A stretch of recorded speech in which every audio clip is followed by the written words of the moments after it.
দেখো, এর আগের দিন তোমাদের ব্যতিচার অর্থাৎ উপরিপাতনের ফলে তিনটা বিষয়ের তৈরি হতে পারে। একটা হচ্ছে ব্যতিচার, একটা হলো স্থির তরঙ্গ বা স্টেশনারি ওয়েভ, আর আরেকটা হলো বিট। বুঝছো? তো আমরা ব্যতিচার প্রথম ক্লাসে, এর আগের ক্লাসে পুরোপুরি শেষ করে দিয়েছিলাম। আজকে হবে স্থির তরঙ্গ, এর পরের দিন হবে বিট। বুঝছো? ঠিক আছে। তাহলে স্থির তরঙ্গ বলতে কি বোঝানো হয়? লেখো, এটা আসে দুটি তরঙ্গের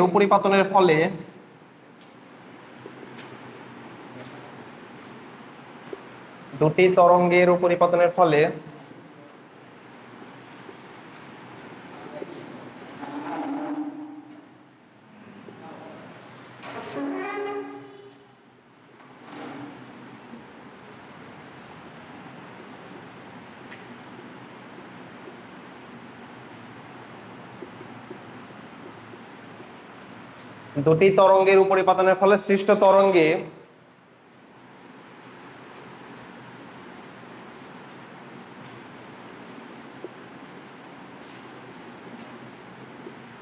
সৃষ্ট তরঙ্গের প্রতিটি কণায় যদি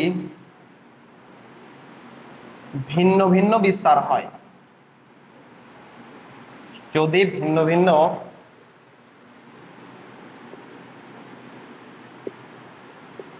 দুটি তরঙ্গের উপরিপাতনের ফলে সৃষ্ট তরঙ্গের প্রতিটি কণায় যদি ভিন্ন ভিন্ন বিস্তার হয়, তাকে স্থির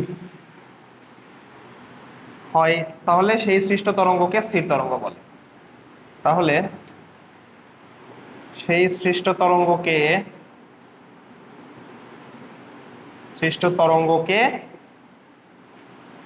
স্থির তরঙ্গ বলে।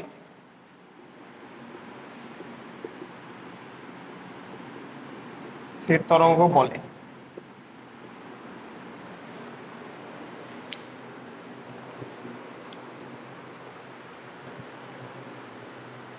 স্থির তরঙ্গ বলে। দেখো, স্থির তরঙ্গ আর নরমাল তরঙ্গের ভিতরে পার্থক্য হলো, নরমাল যে তরঙ্গগুলো আছে সেই তরঙ্গগুলা বলছিলাম যে তরঙ্গের প্রত্যেকটা কণা কি করে, উপরে নিচে ভাইব্রেট করে, তাই না? কারণ উপরে নিচে ভাইব্রেট করে, কোন পর্যন্ত ওঠে আর কোন পর্যন্ত নামে? বিস্তার। বিস্তারের অবস্থান পর্যন্ত উঠবে, আবার বিস্তারের অবস্থান পর্যন্ত নিচে নামবে। সেইটা কিন্তু প্রত্যেকটা কণার ক্ষেত্রেই, প্রত্যেকটা কণায় উপরে নিচে ভাইব্রেট করবে কিভাবে? বিস্তার পর্যন্ত উঠবে উপরের দিকে, আবার বিস্তার পর্যন্ত নিচের দিকে নামবে। কিন্তু স্থির তরঙ্গের বেলায় প্রতিটি কণার বিস্তার হবে আলাদা আলাদা। ধরো একটা কণা বিস্তার পর্যন্ত উঠবে, আবার বিস্তার পর্যন্ত নামবে, অন্য একটা কণা অন্য বিস্তার পর্যন্ত উঠবে, অন্য বিস্তার পর্যন্ত নামবে, অর্থাৎ অতটুকু উঠবে না। কথা কি বুঝছো? যেমন ধরো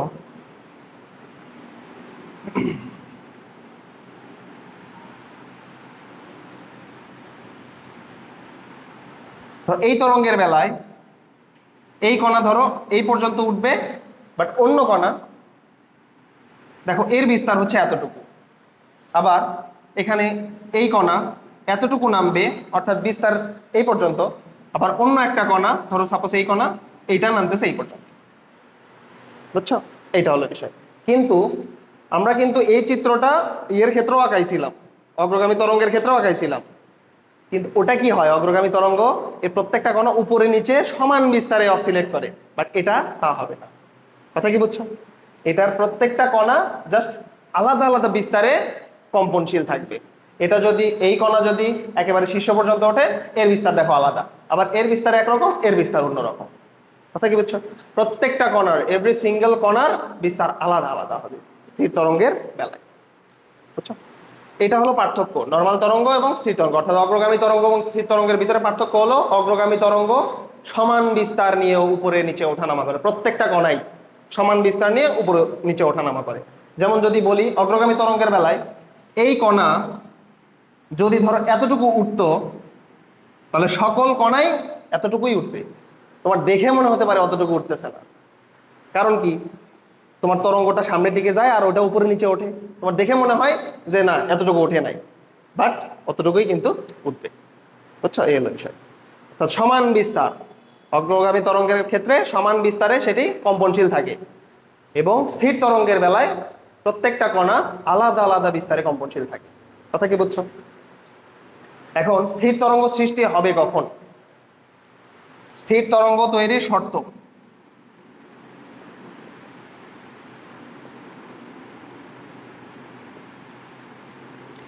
স্থির তরঙ্গ তৈরির শর্ত।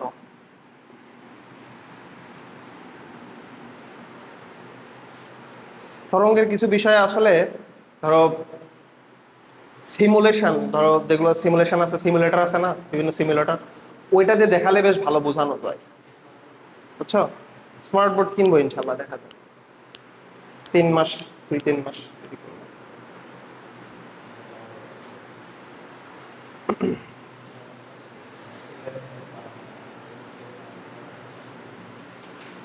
দেখো স্থির তরঙ্গ তৈরির শর্ত।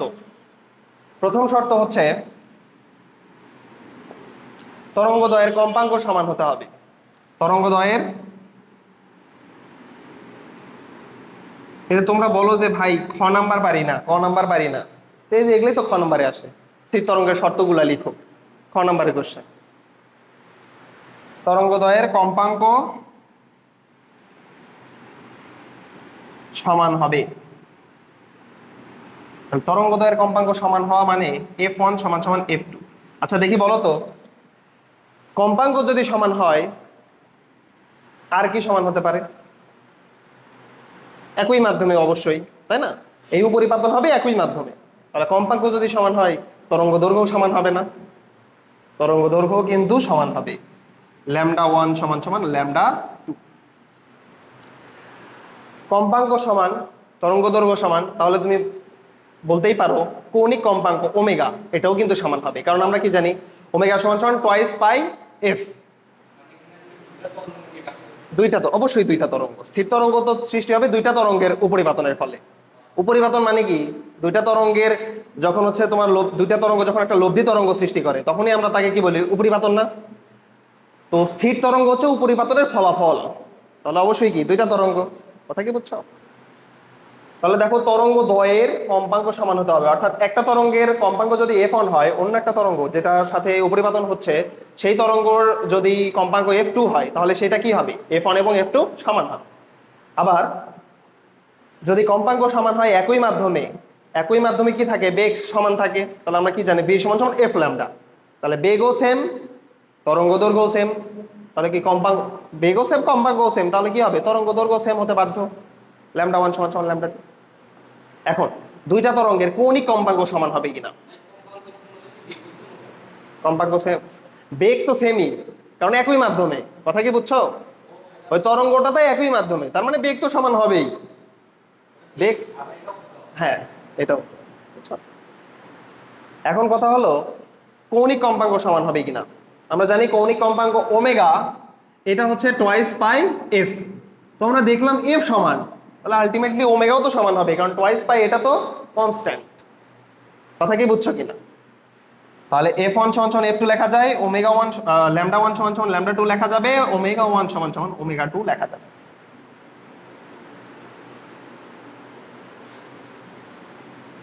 দেখো এইটা থেকে আমরা এই দুইটাও লিখতে পারি।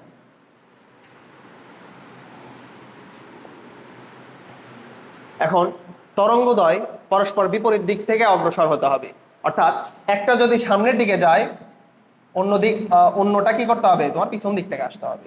এইভাবে এটা যদি সামনের দিকে যায় অন্যটা জাস্ট অপোজিট ডিরেকশনে আসতে হবে। তাহলে লেখো তরঙ্গদ্বয়কে বিপরীত দিক থেকে অগ্রসর হতে হবে।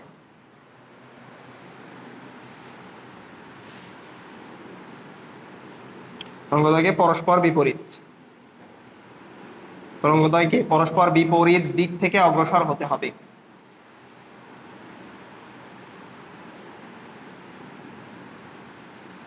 তরঙ্গদ্বয়কে পরস্পর বিপরীত দিক থেকে অগ্রসর হতে হবে।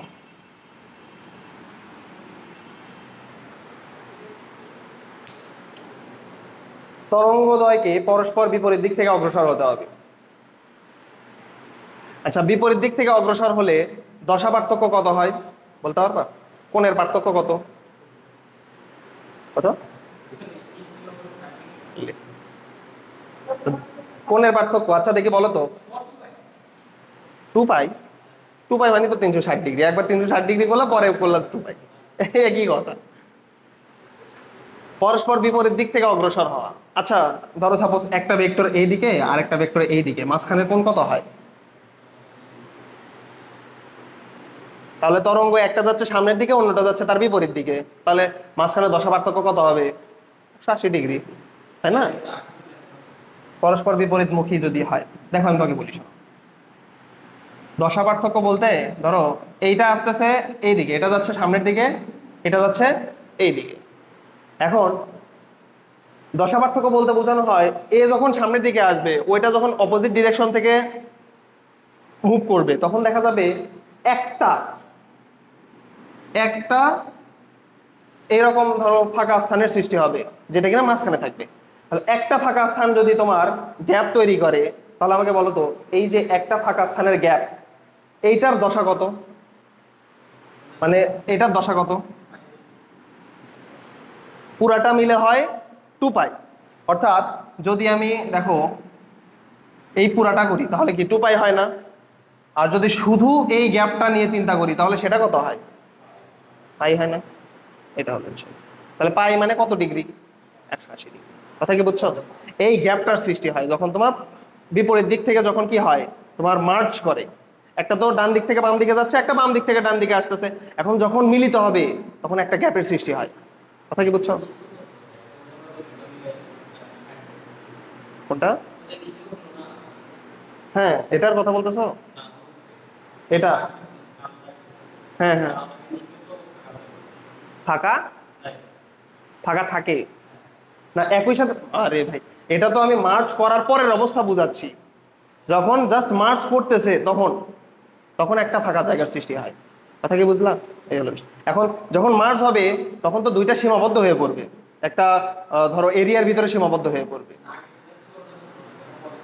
যদিও এটা খুব ভালোভাবে বোঝানো যায় মানবৃত্ত থেকে, তোমাদের প্রবাবলি হচ্ছে পর্যায়বৃত্ত গতিতে মানবৃত্ত পড়ায় নাই মনে হয়, বুঝছো?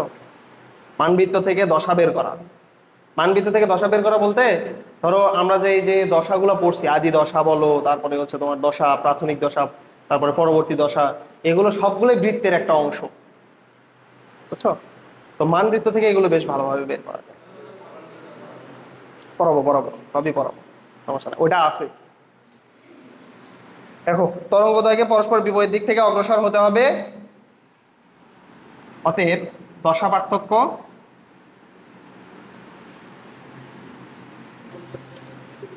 পাই বা 180 ডিগ্রি।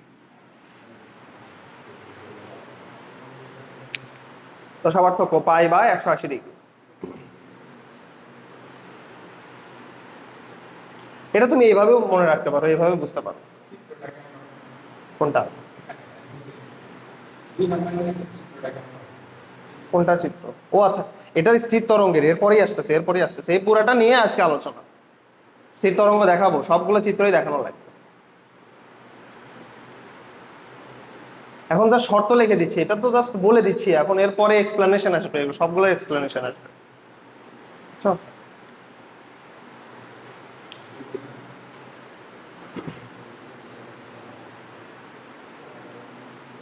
এখন 2 নাম্বার গেল, 3 নাম্বার আসো।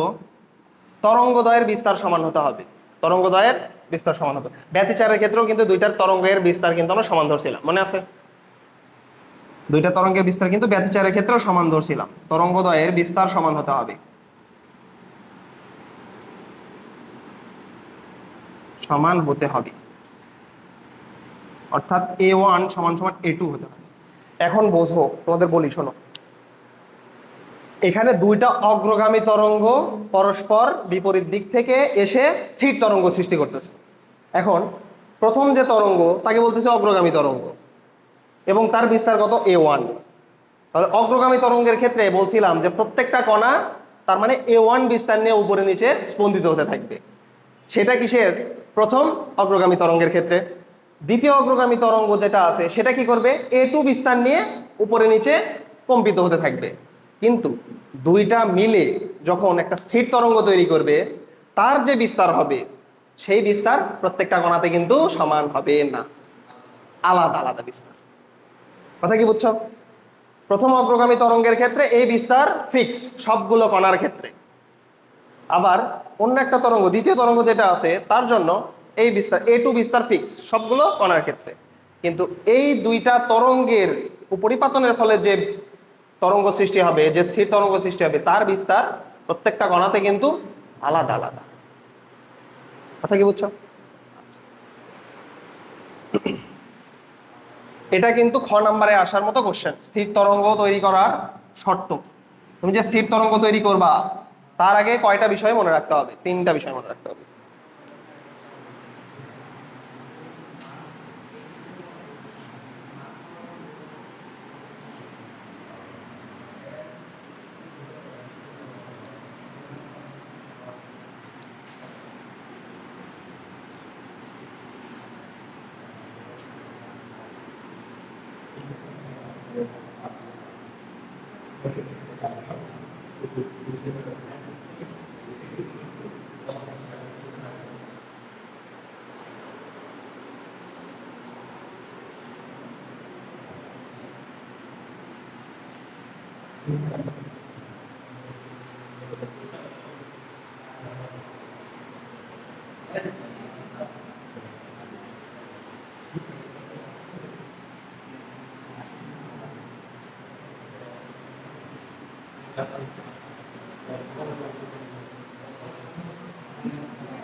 দেখো,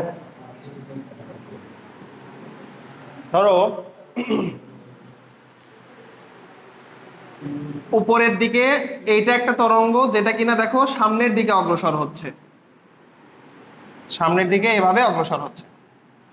আচ্ছা, এখন আরেকটা তরঙ্গ এই দিক থেকে আসছে,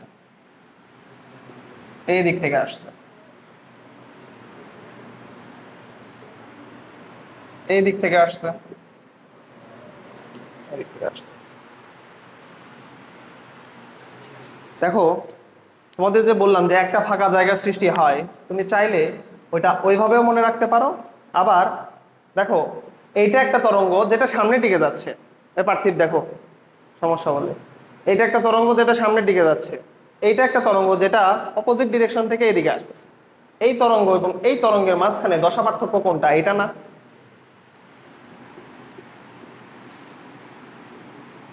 এটা না? এটা কত ডিগ্রি? 180 ডিগ্রি।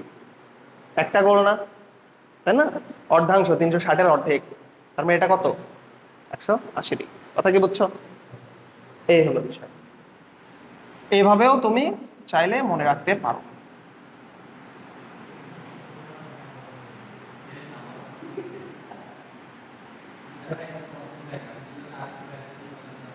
এই জন্যই বলছিলাম, দেখো যখন কেবল আমাদের কি হচ্ছে, স্থির তরঙ্গ সৃষ্টি হচ্ছে, দেখো তো দুইটাই এখন কেবল মার্চ করছে না? সৃষ্টির সময় বলছিলাম না এটা, যে যখন কেবলই মার্চ করতেছে তখন যে দশা পার্থক্যের সৃষ্টি হবে সেটা কত? 180 ডিগ্রি। তো দেখো তো, এটা জাস্ট কেবলই মার্চ করতেছে না? এইটা আবার এখানেও চিন্তা করতে পারো, এখন কি হচ্ছে? কেবলই মার্চ করতেছে। বুঝছো না? এই হলো বিষয়।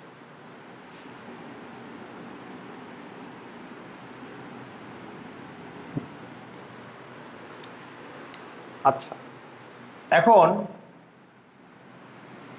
প্রথম যে তরঙ্গ, এটার সমীকরণ ইকুয়েশনের জন্য আমরা এটাকে y1 দ্বারা প্রকাশ করলাম। আর পরবর্তী যে তরঙ্গ যেটা বাম দিক থেকে যেটা ডান দিকে যাচ্ছে সেটা হচ্ছে y1, ডান দিক থেকে যেটা বাম দিকে আসতেছে সেটা হচ্ছে y2, এটা দ্বারা প্রকাশ করলাম। দেখো তাহলে y1 তরঙ্গ, দেখো তো y1 একটা অগ্রগামী তরঙ্গ না? শোনো শোনো, এখানে y1 ও অগ্রগামী তরঙ্গ, y2 ও অগ্রগামী তরঙ্গ। y1 অগ্রগামী তরঙ্গ বাম দিক থেকে ডান দিকে যাচ্ছে, y2 অগ্রগামী তরঙ্গ ডান দিক থেকে বাম দিকে আসতেছে। তো বাম দিক থেকে ডান দিকে যায় এই রকম অগ্রগামী তরঙ্গের সমীকরণ আমরা কি জানতাম? a sin twice pi by lambda vt minus x, এটা জানতাম না? তাহলে লেখো a sin twice pi by lambda vt minus x, এটা হচ্ছে যেটা বাম দিক থেকে ডান দিকে যাচ্ছে।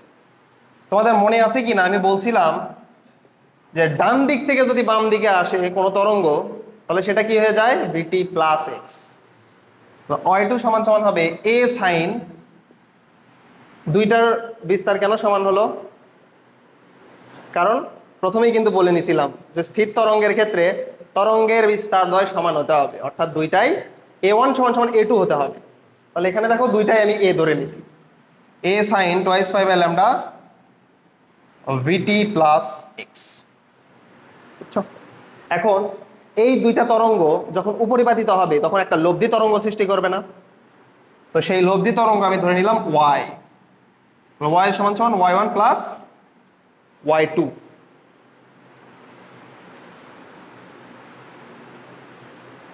তাহলে y সমান সমান y1 কে লেখো a sin twice pi by lambda vt minus x plus y2 হচ্ছে a sin twice pi by lambda vt minus x, O plus x, হ্যাঁ এটা তো প্লাস।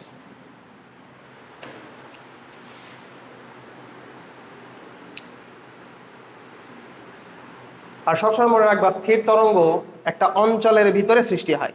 দেখো এই জায়গা থেকে এই জায়গা, তার মানে একটা রেঞ্জের ভিতরে স্থির তরঙ্গ সৃষ্টি হয়, অর্থাৎ একটা সীমাবদ্ধ জায়গার ভিতরে স্থির তরঙ্গ সৃষ্টি হয়। কথা কি বুঝছো? স্থির তরঙ্গ সীমাবদ্ধ জায়গার ভিতরে। y সমান সমান, এখন কি করা যেতে পারে বলো? এর আগের দিনের ক্লাস যে করছো অবশ্যই পারা উচিত, এর আগের দিনে এইভাবেই কিন্তু সলভ করছি ব্যতিচারের ক্ষেত্রে। এ কমন নিয়ে sine C plus sine D এর সূত্র খাটানো বলছিলাম। এ কমন নিলাম, তাহলে sine C plus sine D, sine এই পুরোটাকে ধরলাম সি, সাইন এই পুরোটাকে ধরলাম ডি, তাহলে সাইন কোনটা? হ্যাঁ এটা হচ্ছে স্থির তরঙ্গের জন্য সমীকরণ, এটা হলো স্থির তরঙ্গের সমীকরণ। হ্যাঁ লব্ধি তরঙ্গ বা স্থির তরঙ্গ, দুইটা লব্ধি হয়ে তো স্থির তরঙ্গ সৃষ্টি করবে, তাই না? তাহলে এটা হচ্ছে লব্ধি তরঙ্গ বা স্থির তরঙ্গের সমীকরণ, যেটা আমরা পাচ্ছি এখন। তাহলে A sine C plus sine D, দেখো sine 2 pi by lambda C plus D করার সময় sine C plus sine D সূত্র হচ্ছে 2 sine C plus D divide by 2 cos C minus D divide by 2। তাহলে এখানে 2 থাকলো sine C plus D divide by 2, অর্থাৎ এইটা প্লাস এইটা ডিভাইড বাই 2। তো টোয়াইস পাই বাই ল্যামডা এটা তো দুইটার ভিতরেই আছে, তো তুমি এটা এই দুটাকে কি করতে পারো? কমন নিতে পারো। কমন নেওয়ার পরে C plus D divide by 2 করো, তাহলে VT minus X plus VT plus X divided by 2। 2 sine C plus D divide by 2 এর কাজ শেষ। এবার আসতেছে cos C minus D divide by 2, অর্থাৎ cos twice pi by lambda এটা তো থাকবেই, সি মাইনাস ডি অর্থাৎ VT minus X minus VT minus X divided by 2 এটা। তাহলে দেখো এখানে ভিটি ভিটি কাটে, এখানে এক্স এবং এক্স কাটে।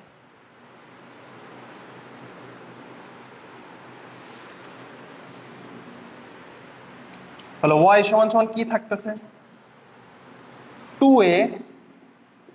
2a sin twice pi by lambda vt twice pi by lambda into vt এটা থাকতেছে। আচ্ছা cos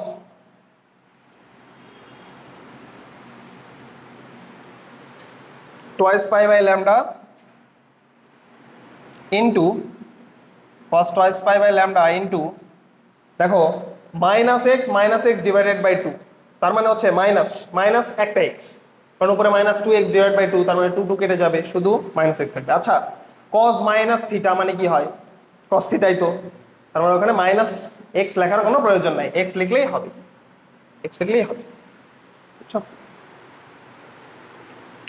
কজ মাইনাস যে কথা ওই প্লাস একই কথা। তাহলে y সমান সমান হচ্ছে 2a sin twice pi by lambda bt cos twice pi by lambda into x। এখানে আমাকে বলতে পারবা এখানে বিস্তারের অংশটা কোনটা? বিস্তারের অংশ কোনটা?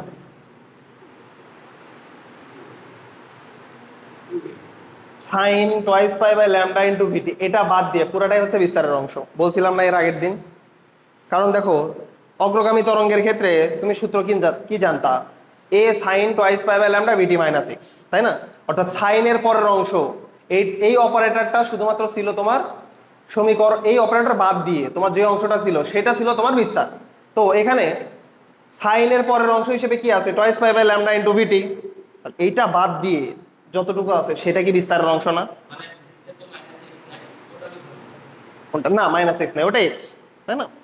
তাহলে দেখো তো 2a cos twice pi by lambda into x, এটাকে আমরা সাজাই লিখতে পারি sin twice pi by lambda into vt। তো y সমান সমান এটাকে লেখা যায় a r sin twice pi by lambda into vt। অর্থাৎ এখানে বিস্তারের মানটা কি জানো? এই বিস্তারের মানটা হচ্ছে এই পুরাটা 2a cos twice pi by lambda into x, এটা হচ্ছে বিস্তারের অংশ। কেন? আবারও বলি, তোমরা অগ্রগামী তরঙ্গের রাশিমালা বা যে কোনো তরঙ্গের ক্ষেত্রে আমরা কি দেখছি? a sin twice pi by lambda bt minus x। তাহলে সাইন এর পরের অংশ বাদ দিয়ে যতটুকু আছে সেটা হচ্ছে বিস্তার। তো এখানে সাইন এর পরে যতটুকু আছে এটা বাদ দিয়ে আছে এই পুরাটা, এই পুরাটা। তাহলে অবশ্যই কি এই পুরাটা হলো বিস্তারের অংশ, এবং যার নাম দিচ্ছি আমরা এ আর, অর্থাৎ লব্ধি যে তরঙ্গ সৃষ্টি হলো সেই লব্ধি তরঙ্গের বিস্তার, তার ইকুয়েশন এটা। কথা কি বুঝছো? তাহলে এ আর সমান সমান এখান থেকে কি লেখা যেতে পারে?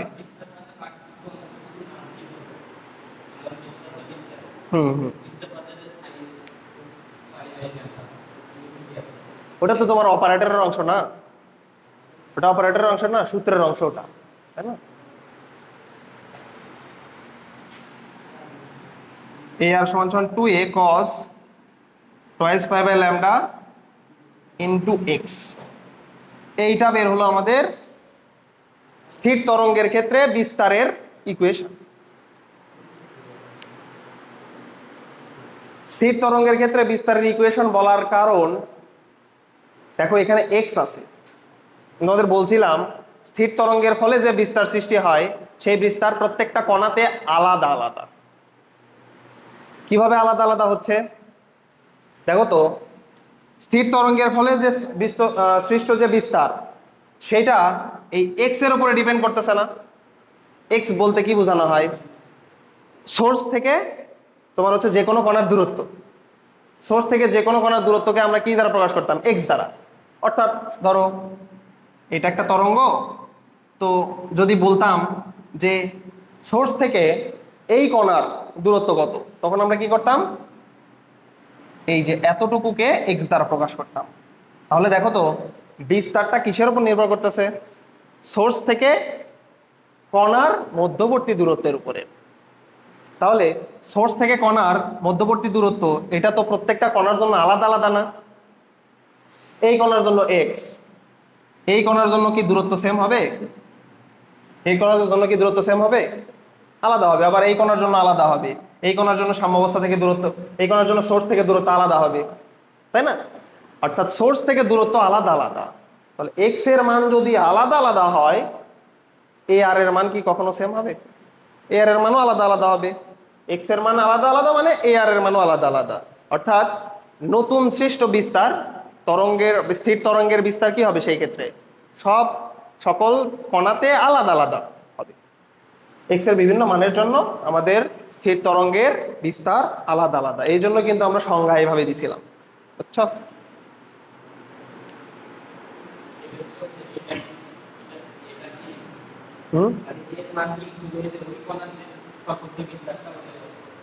কোন এর মান? এটা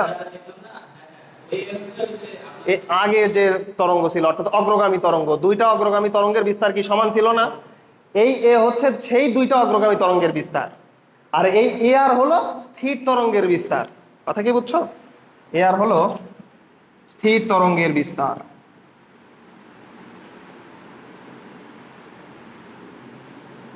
স্থির তরঙ্গের বিস্তার। আর এই এ হলো ওই যে বলছিলাম যে দুইটা অগ্রগামী তরঙ্গ পরস্পর উপরিপাতনের ফলে যে স্থির তরঙ্গ সৃষ্টি করছে, সেই অগ্রগামী তরঙ্গের বিস্তার। অগ্রগামী তরঙ্গের বিস্তার। বুঝতেইছো? এই এক্স দ্বারা কি বোঝানো হয়? সোর্স থেকে কণার দূরত্ব।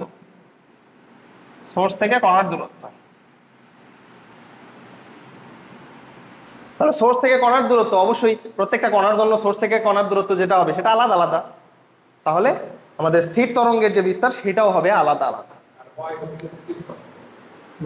হ্যাঁ হচ্ছে ওয়াই হচ্ছে স্থির তরঙ্গের ইকুয়েশন। কোনটা? ওয়াই একক মিটার হবে, পুরাটা যদি তুমি ইয়ে করো মিটার হবে না। আচ্ছা, ওয়াই কে আমরা কি দ্বারা প্রকাশ করছিলাম তোমাদের মনে নাই? এটা ওয়াই মানে হচ্ছে সাম্যাবস্থা থেকে দূরত্ব, মনে আছে? এই যে এইটা হচ্ছে এক্স, আর এখান থেকে এই যে দূরত্ব এটাকে আমরা কি দ্বারা প্রকাশ করতাম? ওয়াই না? সাম্যাবস্থা থেকে দূরত্ব, এটা হচ্ছে সাম্যাবস্থা। সাম্যাবস্থা থেকে দূরত্ব ছিল ওয়াই, তো সেই ওয়াইটাকে আমরা ইকুয়েশন আকারে প্রকাশ করছি। কথা কি বুঝছো? এই বিষয় ওয়াই ছিল সাম্যাবস্থা থেকে দূরত্ব। তোমরা তো খাতা মনে হয় রিভাইজ দাও না, খাতা রিভাইজ দেওয়া লাগবে।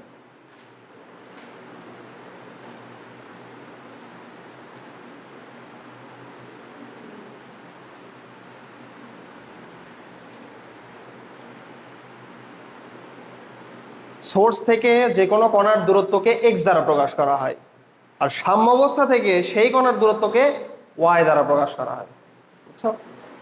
সোর্স থেকে যে কোনো কণার দূরত্ব, এই যে এতটুকু হলো এক্স, ধরো সাপোজ এই কণা, ভালো করে আঁকাই আরো,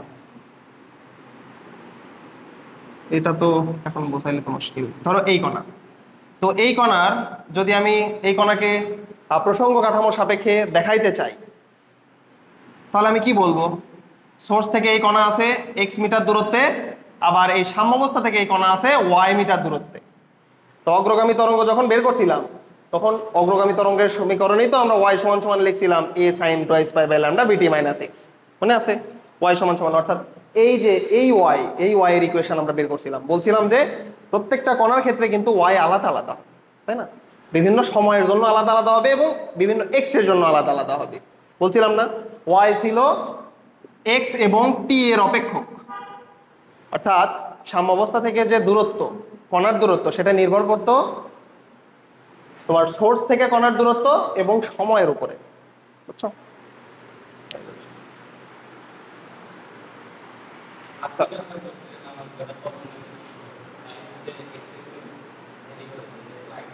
হ্যাঁ, এক্স এর উপরই তো ভ্যারি করে। ওই যে এক্স, সেটা কি লিখলাম? কোন কোন কণার? তো এটাও তো স্থির তরঙ্গেরই ইকুয়েশন। হ্যাঁ, পুরো তরঙ্গেরই তো ইকুয়েশন। এটা স্থির তরঙ্গের ইকুয়েশন না? এটা তো স্থির তরঙ্গেরই ইকুয়েশন। আমি কি বললাম আবার? এই কি লিখে দিছি? এটা হচ্ছে স্থির তরঙ্গের বিস্তার, আর ওয়াই হচ্ছে স্থির তরঙ্গের ইকুয়েশন। এটা হলো স্থির তরঙ্গের ইকুয়েশন। স্থির তরঙ্গের ইকুয়েশন, বাট প্রত্যেকটা কণার ক্ষেত্রে কি হবে? স্থির তরঙ্গের জন্য ওয়াই এর মান কি আলাদা আলাদা হবে না? সেটা প্রত্যেকটা কণার জন্য তুমি হিসাব করবা।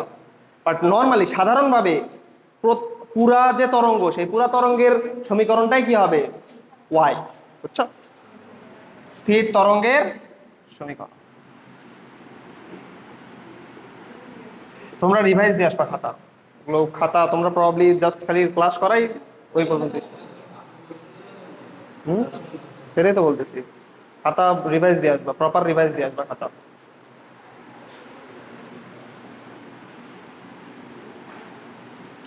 খাতা করালাম আর যাই রেখে দিলা, এরকম করো কি? খাতা ধরো আমি তোমাদের হচ্ছে একটা টপিক পড়ালাম, তুমি কি করলা? এখানে পড়লা, যে মনে করো হচ্ছে রেখে দিলা, ওটা কি করবা? ওই খাতা কি করবা তাইলে?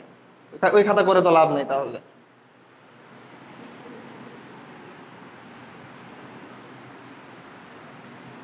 আর ধরো ওই খাতা যদি মাঝে মধ্যে তুমি বের না করো, পরীক্ষার আগে কিছুই বুঝবা না, মনে হবে যে ওখানে কি বলছিল, এখানে কি পড়াইছিল, জাস্ট খালি এগুলোই ফ্ল্যাশব্যাক আসবে। খাতা মাঝে মধ্যে বের করা লাগবে।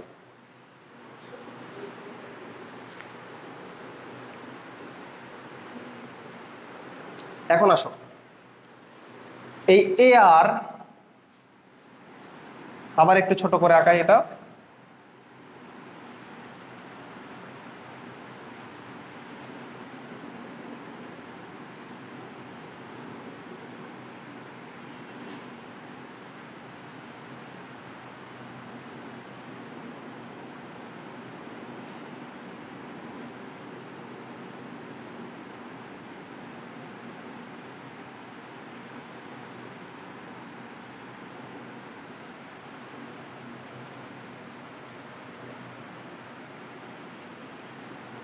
দেখো, এটা সামনের দিকে যাচ্ছিল আর এটা পিছন দিকে আসতেছিল। এখন এ আর মানে কি বুঝাচ্ছিলাম? স্থির তরঙ্গের বিস্তার। সেটা প্রত্যেকটা কণার জন্য আলাদা আলাদা। তো দুইটা টার্মের সাথে আমরা পরিচিত হব, সেটা হচ্ছে একটা সুস্পন্দ বিন্দু আর আরেকটা হলো নিষ্পন্দ বিন্দু। লেখো, নিষ্পন্দ বিন্দু। নিষ্পন্দ বিন্দু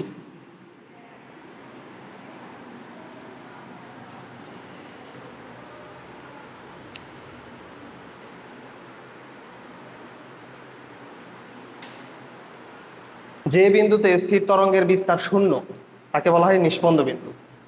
যে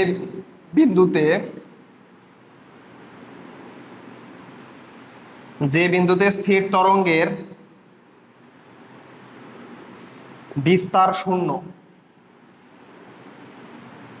যে বিন্দুতে স্থির তরঙ্গের বিস্তার শূন্য তাকে নিষ্পন্দ বিন্দু বলে।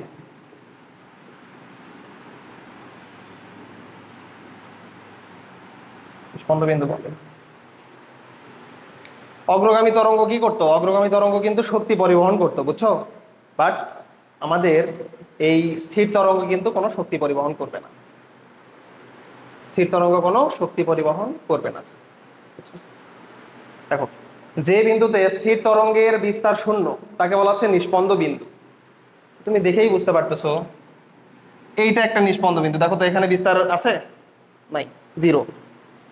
এইটা একটা নিষ্পন্দ বিন্দু না? আবার দেখো, এইটা একটা নিষ্পন্দ বিন্দু। এখানে কোনো বিস্তার আছে? অর্থাৎ সাম্যাবস্থা থেকে দূরত্ব জিরো। এটা হচ্ছে সাম্যাবস্থা, এই লাইনটা হচ্ছে সাম্যরেখা। তো সাম্যরেখা থেকে কোনো দূরত্ব আছে উপরের দিকে? নাই। এইটাও নিষ্পন্দ বিন্দু। এই বিন্দুগুলোকে বলা হয় নিষ্পন্দ বিন্দু। এগুলো হচ্ছে নিষ্পন্দ বিন্দু। নিষ্পন্দ বিন্দু।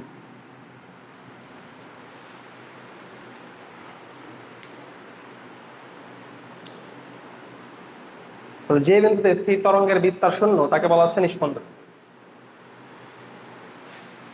তাহলে দেখো, এ আর স্থির তরঙ্গের ক্ষেত্রে আমরা বিস্তারের যে ইকুয়েশনটা পাইছিলাম সেটা হচ্ছে এ আর সমান সমান 2a cos twice pi by lambda into x, এটা পাইছিলাম। এখন এ আর এর মান কত? নিষ্পন্দ বিন্দুর ক্ষেত্রে এ এর মান 0। তাহলে 0 সমান সমান 2a cos twice pi by lambda into x। তাহলে বুঝতেইছো 2a যদি এই পাশে চলে আসে তাহলে হয়ে যাবে 0। থাকতেছে আমাদের cos twice pi by lambda into x। তাহলে cos কত ডিগ্রির মান 0? cos 90, 270, 450 এইভাবে। তাহলে cos pi by 2, cos 3 pi by 2, cos 5 pi by 2, এইভাবে চলতে চলতে cos। এখন আমাকে বলো সাধারণভাবে প্রকাশ করা যায় কিভাবে? এর আগের দিনে কিন্তু বলছিলাম বিজোড় সংখ্যাকে সাধারণভাবে প্রকাশ করা যায় কিভাবে। দেখো তো, এটা বিজোড় না?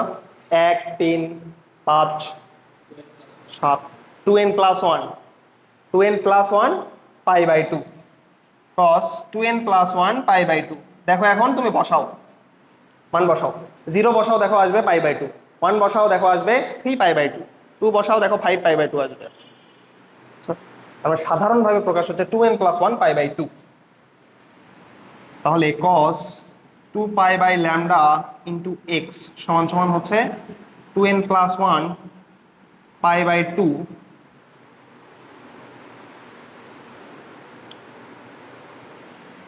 cos। এটাও তো cos আছে, এখানেও cos আছে, তাহলে উভয় পাশ থেকে cos cos কেটে যাবে, উভয় পাশ থেকে cos cos কেটে যাবে, তাহলে থাকতেছে আমাদের, দেখো cos cos কেটে যাবে উভয় পাশ থেকে, আবার এই যে পাই পাইও কেটে যাবে, পাই পাইও কিন্তু কেটে যাবে।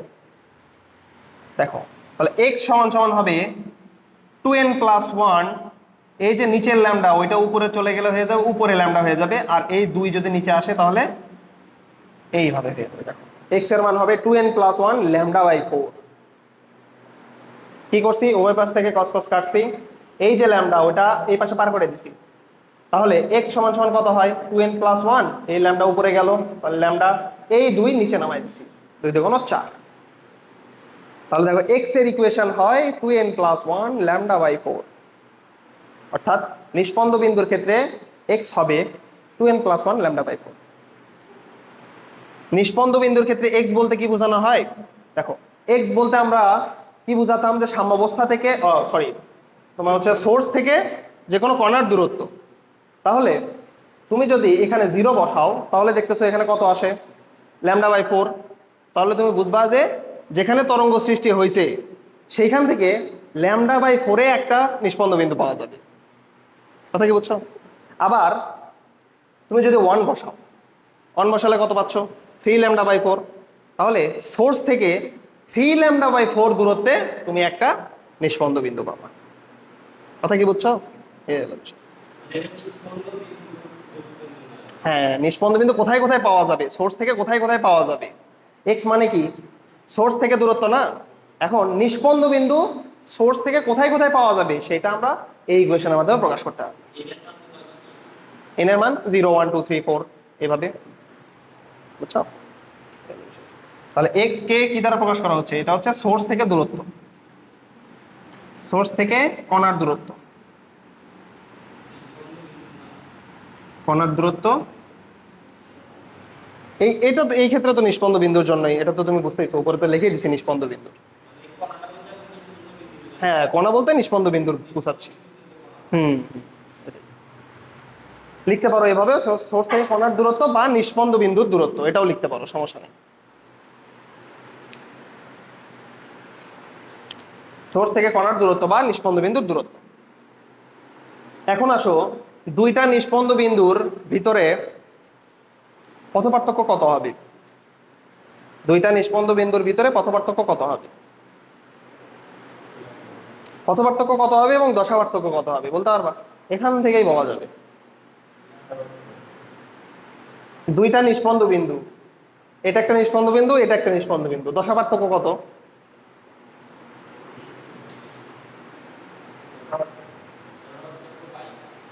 দশা পার্থক্য পাই 180 ডিগ্রি। ইয়েস।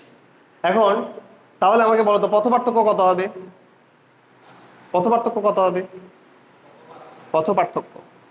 আচ্ছা, পুরো এইখান থেকে এই পর্যন্ত এই পুরাটাকে আমরা বলতাম একটা তরঙ্গ দৈর্ঘ্য ল্যামডা, তাই না? তাহলে এর অর্ধেক কত হবে, λ/2 না? এটা তো দেখেই বোঝা যায়, তাই না? λ/2 না, λ/2। আবার তুমি চাইলে এটা এখান থেকেও বের করতে পারবা। কিভাবে? পথ পার্থক্য তুমি এখানে প্রথমে 0 বসাও, তাহলে 0 বসাইলে এটা কত আসে, λ/4 আসে। 1 বসাও, 3 λ/4 আসে। এখন 3 λ/4 মাইনাস λ/4 করো তো কত আসে,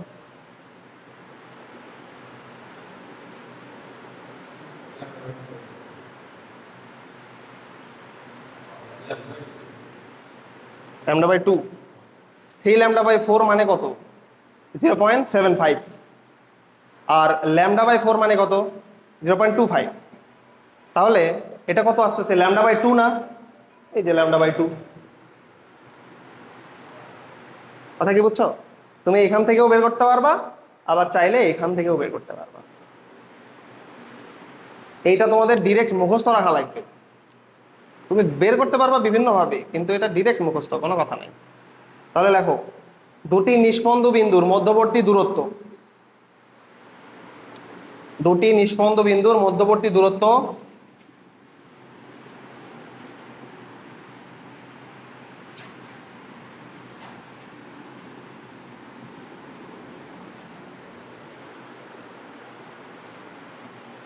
দুটি নিষ্পন্দ বিন্দুর মধ্যবর্তী দূরত্ব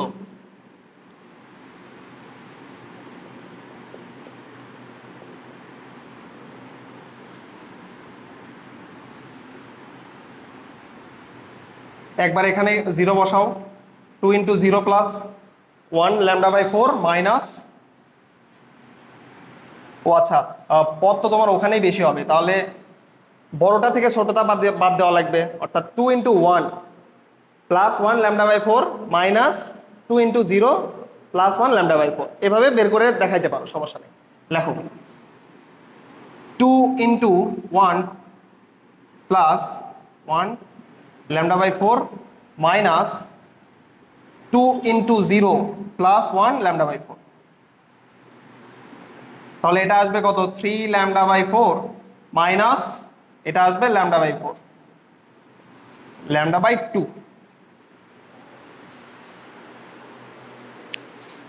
λ/2।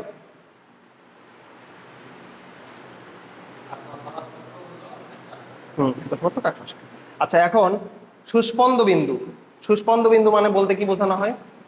সুস্পন্দ বিন্দু হচ্ছে সেই বিন্দু যেখানে স্থির তরঙ্গের বিস্তার সর্বোচ্চ। স্থির তরঙ্গের বিস্তার সর্বোচ্চ। তাহলে লেখো সুস্পন্দ বিন্দু। সুস্পন্দ বিন্দু যে বিন্দুতে স্থির তরঙ্গের বিস্তার সর্বোচ্চ। যে বিন্দুতে স্থির তরঙ্গের বিস্তার সর্বোচ্চ।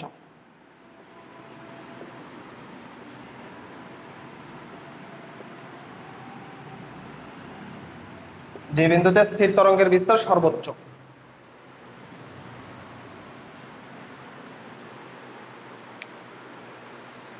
আচ্ছা, তাহলে স্থির তরঙ্গের বিস্তার সর্বোচ্চ হলে কত হতে পারে? ব্যতিচার থেকে দেখাইছিলাম, ব্যতিচারে করাইছিলাম +-2a, তাই না? দেখো তো বিস্তার সর্বোচ্চ হওয়া কত সম্ভব? অগ্রগামী তরঙ্গে দুইটা তরঙ্গ ছিল, যেখানে একটার বিস্তার ছিল a আর একটার বিস্তার ছিল a। যদি একবারে সুপারপজিশন হয়ে যায়, একবারে ধরো গঠনমূলক ব্যতিচারের মতো অবস্থা হয়ে যায়, তখন কি হয়ে যায়? দুইটা মিলে 2a হয়ে যায় না? তাহলে তোমার সুস্পন্দ বিন্দুতে সর্বোচ্চ বিস্তার হবে +-2a। যদি উপরের দিকে বিস্তার হয় তাহলে হবে +2a, যদি নিচের দিকে বিস্তার হয় তাহলে সেটা হবে -2a। প্লাস মাইনাস কিন্তু শুধুমাত্র দিক বোঝানোর জন্য, তাই না? কোনটা? আচ্ছা, বুঝছো। বিস্তার সর্বোচ্চ, একটা তরঙ্গের বিস্তার ছিল a, আরেকটা তরঙ্গের বিস্তার ছিল a। এখন দুইটা তরঙ্গ এমনভাবে পরিপাতিত হয় যার ফলে গঠনমূলক ব্যতিচারের মতো অবস্থা সৃষ্টি হয়েছে, তাহলে সেটা কি হয়ে যায়? a + a 2a হয়ে যায় না? এখন সেই তরঙ্গটা যদি উপরের দিকে থাকে তখন আমরা বলতাম +2a। এখন সেই অবস্থা যদি নিচের দিকে হয় তাহলে সেটাকে কি বলতাম? -2a। কথা কি বুঝছো? এটা বোঝাইছে। আচ্ছা, তাহলে যে বিন্দুতে স্থির তরঙ্গের বিস্তার সর্বোচ্চ সেটা হলো সুস্পন্দ বিন্দু, এটা তো লিখছো। এখন ar = 2a, এই ar এর মান কত হবে এই ক্ষেত্রে? +-2a। ar এর মান হবে +-2a। তাহলে 2a cos twice pi by lambda into x। এখন দেখো এই যে 2a কেটে যায়, তাহলে কি থাকে? cos twice pi by lambda into x = +-1। cos কত ডিগ্রির মান? 1 -1 1 -1। বলো, cos 0 ডিগ্রির মান 1, cos 180 ডিগ্রির মান -1, cos 360 ডিগ্রির মান 1, তারপর আবার যাবে, এভাবে চলতে থাকবে কিন্তু। তাহলে cos 0, cos pi, cos 2pi, ... cos npi।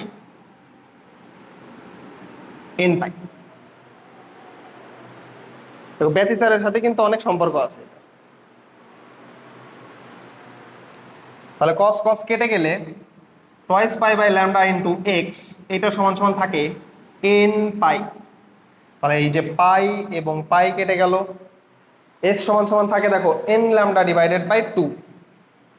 X সমান সমান থাকে এন ল্যামডা ডিভাইডেড বাই 2, এইটা n lambda divided by 2।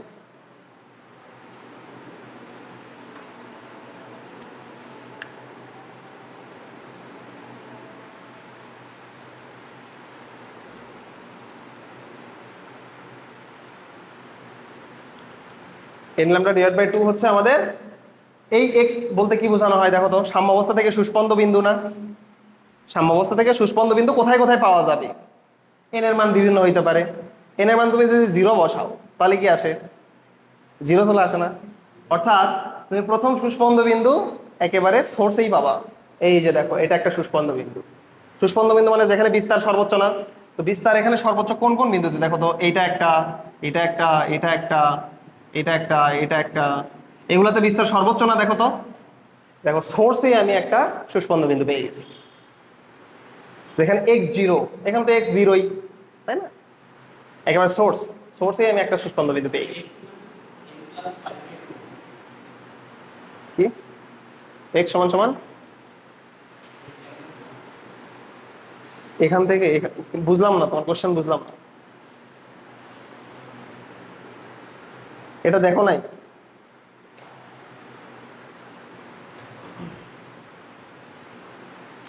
x হচ্ছে n ল্যামডা ডিভাইড বাই 2। এখন n এর মান 0 1 2 3 4 এইভাবে চলতেই থাকে। তো n এর মান 0 হলে দেখো এটা x এর মানও 0 আসে। তার মানে x এর মান 0 বলতে বোঝানো হয় এইটা প্রথম সুস্পন্দ বিন্দু তুমি একেবারে সোর্সেই পাবা, যেখানে সৃষ্টি হবে সেখানেই তুমি একটা সুস্পন্দ বিন্দু পাবা। তাকে বুঝছো? স্থির তরঙ্গ যেখানে সৃষ্টি হবে সেখানেই একটা সুস্পন্দ বিন্দু তুমি পাবা। এখন কথা হলো, দুইটা সুস্পন্দ বিন্দুর মধ্যবর্তী দূরত্ব কত দেখি বলো? চিত্র থেকে বলতে পারবা না?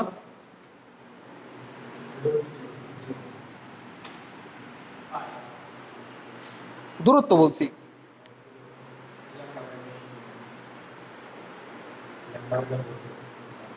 Lambda by 4। চিন্তা করো, চিন্তা করো। তোমরা তো দেখতেছি অনেক কিছু ভুলে গেছো। অনেক কিছু ভুলে গেছো।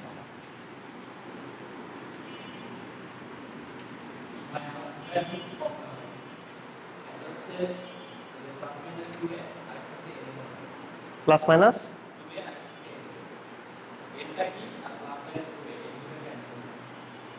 এন, এন হচ্ছে নাম্বার। তোমার ওখানে 0 বসাবা, 1 বসাবা, 2 বসাবা, 3 বসাবা, এন হলো ক্রমিক মান। কথা কি বুঝছো? অর্থাৎ ধরো আমি তোমাকে বলি, শোনো, ধরো তুমি স্থির তরঙ্গ সৃষ্টি হওয়ার পরে প্রথম যে সুস্পন্দ বিন্দু পাবা তার জন্য n সমান সমান 1। তারপরে তুমি 2 বসালা, 3 বসালা, 4 বসালা, এগুলো হচ্ছে ক্রমিক মান।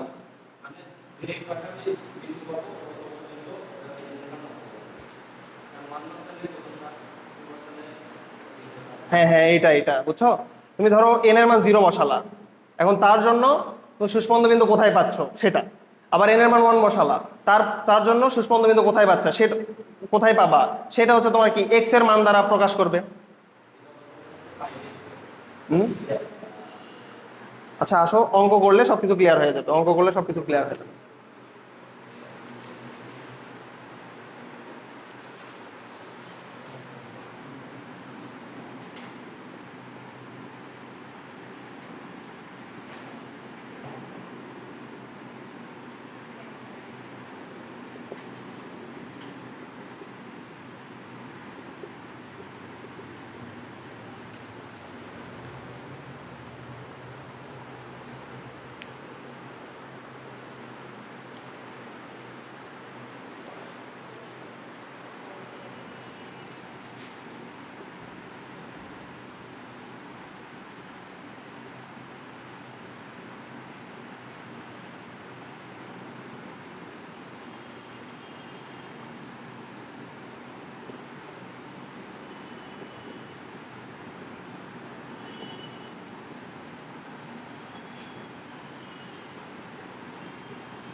দেখো পরপর দুটি সুস্পন্দ বিন্দুর মধ্যবর্তী দূরত্ব সেটা হবে λ/2, λ/2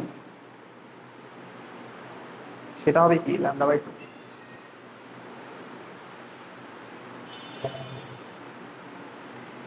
দেখো এন এর মান বলতে কি বুঝেছিলাম, এন এর মান হচ্ছে 0 1 2। আচ্ছা প্রথমে এন যেটা আসছিল সেটা কিন্তু প্রথমে যখন আমি এন লিখছিলাম এটা কোথায় থেকে লিখছিলাম, তাই না? তো ওখানে এন কি দ্বারা, এন দ্বারা কি প্রকাশ করা হতো, সাধারণ মান না? সাধারণ সমীকরণকে প্রকাশ করার জন্য আমি যে ইকুয়েশনটা দাঁড় করাইছিলাম সেটা না, এন এর মান সেখানে কত ছিল 0 1 2 3 4, তাই না? এন বলতে ক্রমিক মান বোঝানো হয়, ক্রমিক মান, বুঝছো? আচ্ছা তাহলে সুস্পন্দ বিন্দুর জন্য আমরা ইকুয়েশন দেখছিলাম n λ/2। এখন n যখন 0 হয়ে যায় তখন তো কিছুই থাকে না, n যখন 1 হয়ে যায় তখন হয় λ/2। তাহলে λ/2 মাইনাস এটা হয়ে যায় 0, তাহলে কত হয়? পরপর দুইটা সুস্পন্দ বিন্দুর মধ্যবর্তী দূরত্ব হচ্ছে λ/2। এখন তোমাকে যদি বলা হয় পরপর দুটি সুস্পন্দ বিন্দু এবং নিস্পন্দ বিন্দুর মধ্যবর্তী দূরত্ব লেখো। পরপর পরপর দুটি সুস্পন্দ বিন্দু ও নিস্পন্দ বিন্দুর মধ্যবর্তী দূরত্ব, পরপর দুটি সুস্পন্দ বিন্দু ও নিস্পন্দ বিন্দুর মধ্যবর্তী দূরত্ব।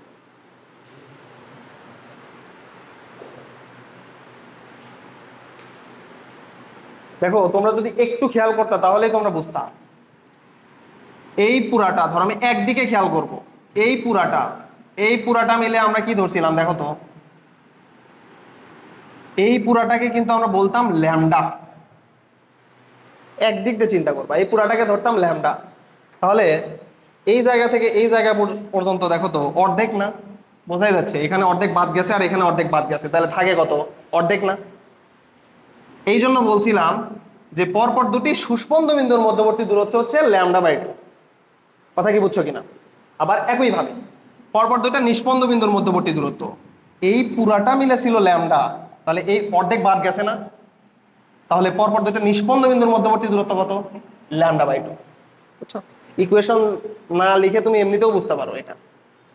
এখন তোমাকে বলা হচ্ছে একটা সুস্পন্দ বিন্দু এবং একটা নিস্পন্দ বিন্দু, তাহলে এটা হচ্ছে সুস্পন্দ বিন্দু আর এটা হলো নিস্পন্দ বিন্দু। তো দুইটা নিস্পন্দ বিন্দুর মধ্যবর্তী দূরত্ব ছিল কত, λ/2। তো এখানে একটা নিস্পন্দ বিন্দু আর এটা একটা সুস্পন্দ বিন্দু, দেখি কত হওয়ার কথা, দেখি বলো তো, λ/4। বুঝছো? লেখো পরপর দুটি সুস্পন্দ বিন্দু ও নিস্পন্দ বিন্দুর মধ্যবর্তী দূরত্ব λ/4।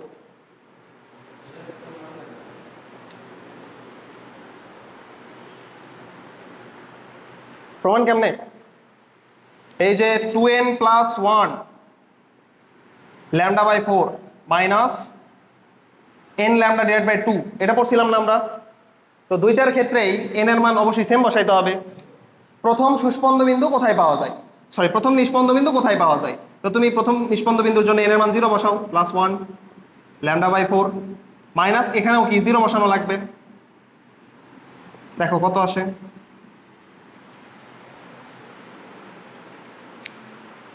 কত আসে, λ/4 না?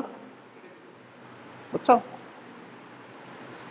চিত্রের মাধ্যমেও, চিত্র ভিজুয়ালাইজ করেও খুব ভালোভাবে বের করতে পারবা, আবার তুমি হচ্ছে সূত্র থেকেও বের করতে পারবা। সবচেয়ে ভালো হচ্ছে চিত্রটা মনে রাখা, চিত্র মনে রাখলে না অনেক কিছুই বের করা যায় চিত্র থেকে। বুঝছো কিনা? এটা হচ্ছে প্রথম নিস্পন্দ বিন্দুর জন্য, তো প্রথম নিস্পন্দ বিন্দুর জন্য n এর মান 0 বসাই দেই। আবার এটা হচ্ছে প্রথম সুস্পন্দ বিন্দুর জন্য, তাহলে n এর মান 0 বসাই দেই। প্রথম নিস্পন্দ বিন্দু এবং প্রথম সুস্পন্দ বিন্দুর মধ্যবর্তী দূরত্ব, তাহলে কত আসতেছে, এটা λ/4 মাইনাস 0, কত, λ/4। বুঝছো এবার? ঠিক আছে, আজকে এই পর্যন্তই।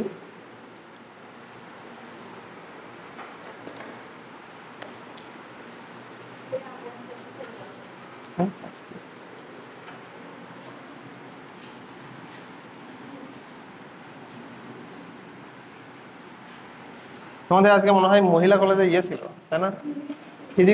ফিজিক্স ইয়ে ছিল, পরে এক্সাম ছিল। ফিজিক্স এক্সাম কেমন হয়েছে, কোশ্চেন কেমন হয়েছে?